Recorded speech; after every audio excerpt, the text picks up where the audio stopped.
All right, so we've talked about all the sports, all the recaps. Now we're going to go into really quick predictions. Last video, so I hope you guys are sticking around to see what we're going. We already have a living legend in the Prophet right here in between. Just coming in with some pretty absurd predictions. I mean, me and Jamie haven't been doing too bad ourselves. Yeah. All right, so let's get right into it. Start with a matchup. Same exact game, just different place. Volleyball versus SWAT. Again, like we said, a rough game. So let's get into these predictions.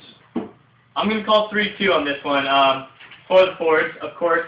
I think they learned their lesson last on Saturday and realized that SWAT's not a team they can take lightly. And I think that the seniors will once again step up. But this time, fate will go our way, and we'll pull out victorious and then move on to the round 4. I'm going to say 3-1. 3-1 for Haverford, the opposite inverse of the last game, and much the same way. I think we're going to be the aggressors from the beginning, pulling the first 2 before SWAT gets 1, and then we close it up on the 4th. I'm going to figure it Jamie here. I'm going to go to 3-2. I think it's just going to be neck and neck. I think it's going to be, a contest that is. Seeing the game, it was real close. I think it's going to be real close again. I think there's going to be some spectacular play. I think it's really going to come down within each set just to, a couple of points each time. So I'm going to have to go 3-2 as well. Okay, moving on to field hockey, I think. Yep. Field hockey at home against F&M, a team that they have... Against WAC. Sorry, my fault. Field hockey against WAC. We actually... I'll go first this time. We beat WAC 2-1. It was a nail biter. It was a tight game. We evened it up at 1-1 with the Margaret Seltzer goal, and then Roxy blacks his one in 64th minute, I believe, and just took it 2-1. And I think we're gonna do the exact same thing. I feel like our team right now is red hot. I think it might be a slightly higher scoring affair. I'm going to put it at 4-3. I think we're going to pull it out. I think it might get a little chippy out there. And I think, the play might get a little physical, but in the end, we're going to pull it off. And I think it might be a comeback from behind, but I'm not sure. I don't want to get too brazen with my predictions. I'm gonna go with the score. I agree with the Fords. I think they're gonna have a potent offense. I think that they're gonna continue to be firing on all cylinders. I mean, 3 out of their 4 top attackmen scored in the sophomore game, and I can only expect that to continue. I think all 4 are gonna score in this game. I'm predicting a 4-2 victory for the Fords. They play well on Swan. They know the field. They know what they're doing on it. And I think they're gonna come out with confidence. I think they're gonna take the game 4-2. I had a little difficulty with this one, I'm not going to lie. I'm just trying to, parse it out in my head here. Honestly, my gut wants to call a 1-0 victory. I mean, we've been having some pretty stellar defense in the past games. But I'm not going to say that. I think that WAC is going to get 1. I think it's going to be 1 and only 1. I think it's going to be 3-1. Okay. Like the SWAT score. Yeah, just like the SWAT score. I think that the goal for WAC will be a late game and not be a factor.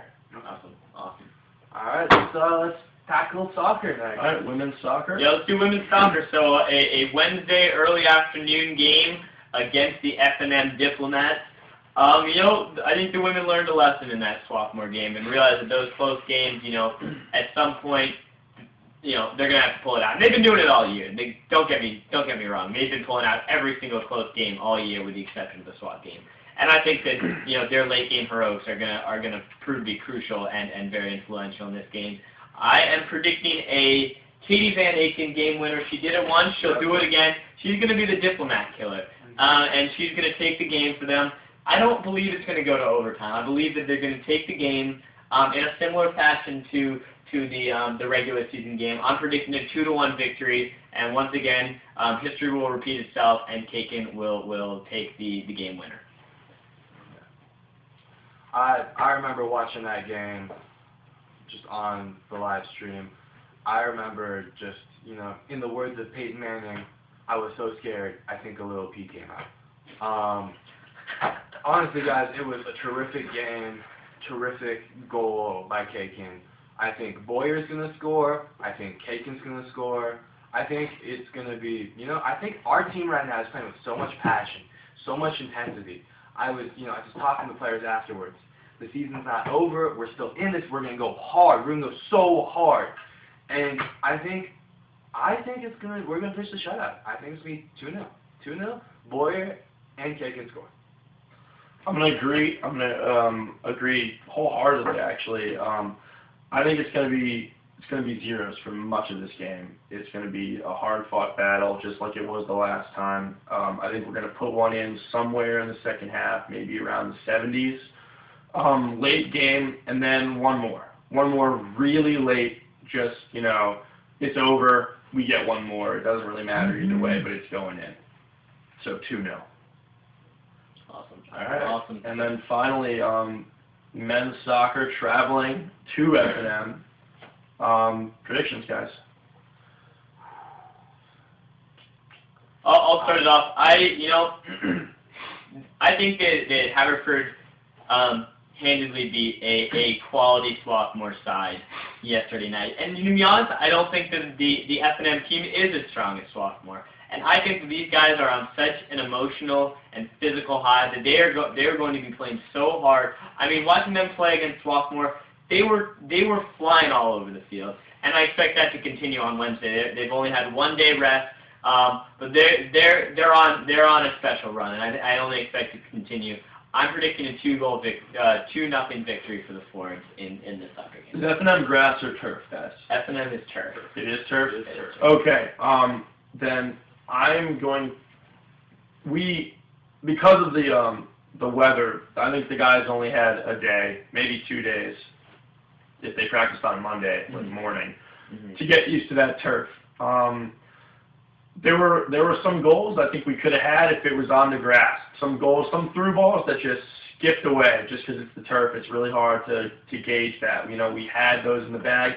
I think we're going to be working on that. I think, with this little extra time, those touches for those through balls are going to be just a lot more on point than, sailing them over, which we did see a lot of in the SWAT game. I'm going to say 3-1 Haverford off a